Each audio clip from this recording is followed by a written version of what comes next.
Hello, crafty friends. My name is Jessica, and welcome back to my channel.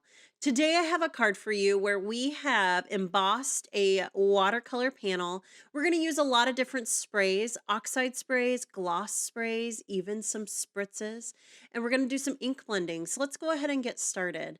I went ahead and cut out the butterfly first. I wanted to get it out of the way so that I could focus on creating that panel moving forward. So I was recently inspired by a color combo that I saw, and I fell in love with this seafoam green or blue and orange color combo.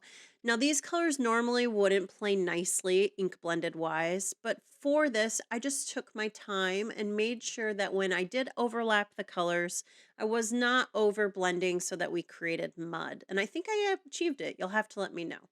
So we're going to get started here with the oranges. Now, three colors might have been a little of a bit of an overachiever, but I really wanted this beautiful blend. I'm not sure that you see all three with the final product. So this easily could have just been done with one or two colors, but I'm here. We're doing it. So I'm just blending out these oranges onto my favorite ink blending paper. This is Simon Says Stamp 130-pound cardstock. It is super smooth and it's my favorite for ink blending in all ink blending, whether it's oxides or dye pigment or dye inks. Now, oxides are your pigment inks, so they tend to blend a little bit smoother because they sit on top of the paper. But this paper's been really, really good for my dye inks, and it's what I use pretty much exclusively. So we're just creating a little bit of an ombre. I'm stopping there at those first little half moons or half circles, and then we're going to add the blue on top. Now, like I said, we're going to be really careful, making sure that we're not over blending on that orange, but we want to get close to it so that we have a seamless color transition and there's not a white little halo. So I'm just taking my time, making sure I do have it sped up here. So I'm going a lot faster than I am in real life, but just created using the softer seafoam blue all over and then building that color as you go out. Now, like I said, I tried to get as close as I could. There's a little bit of a light kind of feel there, but those little half circles kind of make it feel like that is an appropriate transition for those colors. Now, I really wanted to dress this butterfly up. So what I did, and it's kind of hard to tell here with this lighting, is I cut out a whole nother set out of silver metallic cardstock. And we're going to be adding those little silver details here to the butterfly now. So those fun little wing elements that cut out separately, we're going to use those. And then I'm going to layer the metallic cardstock here in a minute to really play up this butterfly. Now, I'm a big dimension person, and so with that comes layering. And what I did for this is I'm going to offset that metallic cardstock to the top and the bottom of these leaves and then doing it with the foam squares. So it's going to create a really beautiful dimension, add that little bit of shine, and just make a fun extra bougie butterfly die cut for us today. Any of the pieces that I didn't use from the original die cutting will just go right back into the packaging with the dies, and then maybe I'll end up using them in the future. But look at how beautiful that is just by offsetting the two die cuts there a little bit, creates a nice little metallic shadow. And you can do this in various different ways. You could have used black to help create this butterfly to pop a little bit more, or you could have used glitter cardstock to add an extra level of glitteriness and bouginess. But I just really love the layered look for this. And then it also created a nice little lip. So I'm going to be able to add a little liquid glue and put these die cuts on top of each other so that they look seamless. Loved how that turned out. I did go ahead and use an alcohol marker to color the body black. And here we go. This is the most part, this is the final product. We're going to do some little uh, things at the end to the butterfly to help it kind of tie into the background. Now, this is my well-loved splat box. This is a Tim Holtz product. Typically, I put paper towels down in the bottom of this occasionally. As you can see, I haven't always done that. And I like to do that because it just helps make it last a little bit longer, doesn't allow that moisture to sit on that cardboard.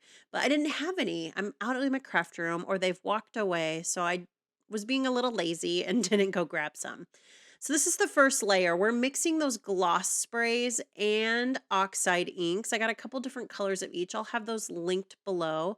And then I'm adding the orange to tie in our butterfly here using that gloss spray. So as I'm pulling this panel away, I am drying it off camera and bringing it back as I'm continuing to add all of these different layers.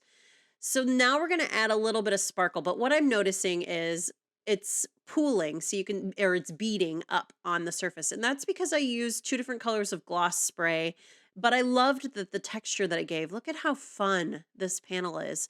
So it, even though it beaded up, it was still really fun and shiny. And I loved that texture that it brought to this embossed panel. Now, because I put a lot of liquid onto it, I am going to go ahead and fiddle it back into my embossing folder and run it back through just to ensure that we have the most crisp image moving forward.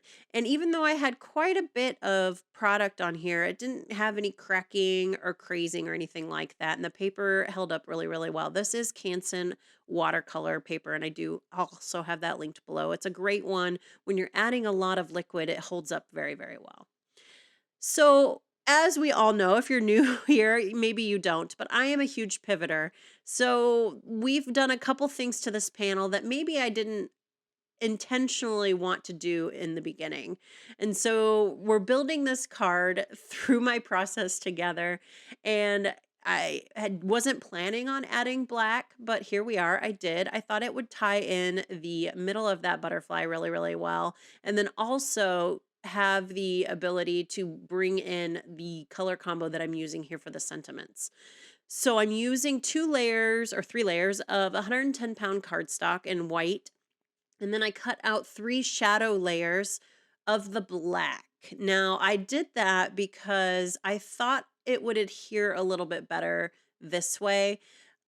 I don't know if that is true, but for some reason I decided to do 3 panels where normally I would have just used foam tape to create that extra dimension. But for this one, I just added the 3 layers of the shadow and then the 3 layers of the white just to give us a nice chipboardy feeling sentiment. This is a great way just to make your sentiments a little bit more hardy, and then you don't have to cut out foam tape to try to pop them up. We're going to go ahead and make the card base. I use 110-pound accent opaque cardstock for my card bases exclusively, or 100-pound. I'm not 100% sure, but it is linked below. You can buy it on Amazon. It's a really great alternative to Nina Solar Crest. It's a lot cheaper, but it's also a brighter white, which is what I enjoy. So I have switched to it exclusively for those 2 reasons.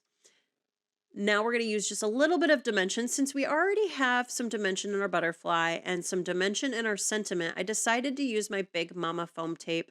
This has a thinner loft. It's not as thick as my favorite foam tape, which is Alta News foam tape. So that's why I went with this one. The backing is a little bit harder to get off, so you're going to see that I'm struggling with it here. But it is a nice tape just to add that nice little bit of lift when you already have a lot of lift going on in your other parts of your card.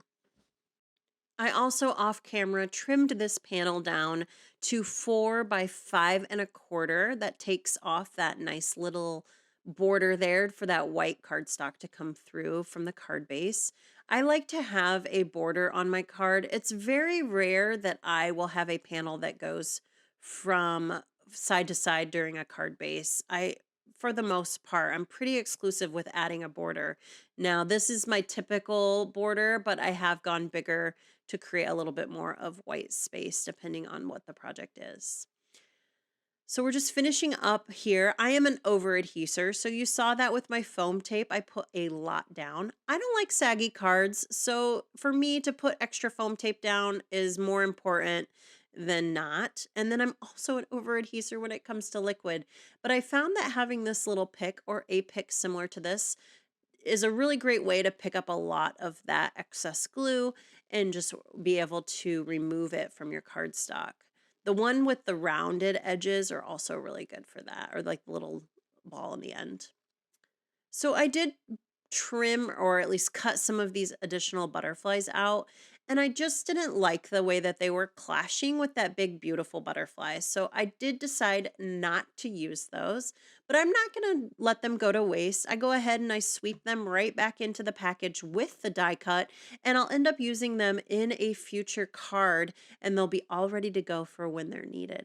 It's hard to tell, but I did cut them out of silver cardstock. I was trying to bring in that little bit of silver around the edges of that butterfly, but that butterfly needs to stand out. It's really, really gorgeous, and it doesn't need to compete with those little tiny ones. So that's the reason why I decided not to use them.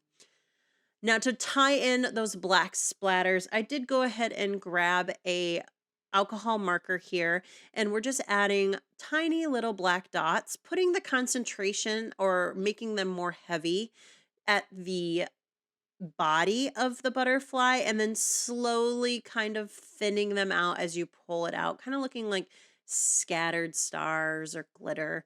It kind of gives you a glitter feel. So I'm just doing that to tie in that little bit of black that we had on the background and the sentiment. I know the body of the butterfly is black, but it felt like it needed just a little bit more. And this is a great way just to add a little bit of playfulness to the butterfly without splattering it, and maybe a little bit more of a controlled feel here. So that's the butterfly up close. Love that little bit of metallic. So this die cut does go off of the card. I tend to leave them. Sometimes I will cut them off when I'm packaging them up for them to sit before I need them. I will end up cutting that butterfly off. Or if you want to keep it, you just need to put it in a larger envelope. A 5x7 would work really, really great to keep this butterfly intact and not having to cut it. Or if you do cut it, it'll fit in an A2 size envelope. Now, if you do put it in a bigger envelope, I like to add a little bit of styrofoam padding or some kind of packaging material. It's hard to explain, but it helps fill up that card a little bit and doesn't allow the card to move around too much if you do include a little bit. It's grippy, so I feel like it helps the cards mail a little bit better. Now to finish up this card, we're going to go ahead and add some of these opaque rainbow splash gems. I loved the little bit of milkiness that they had here, and just added a little bit of something without being too much. And that's going to be the card for today. All of the supplies are listed below in the description box, so be sure to expand it. And please note that they are affiliate links, and what that means that if you click on a link and shop with me, I do receive a small commission at no additional cost to you. That just helps the craft room stay fresh and ensure that I have more videos moving forward with product that you might enjoy. Thanks for joining me. I hope you guys have a beautiful day. Take care.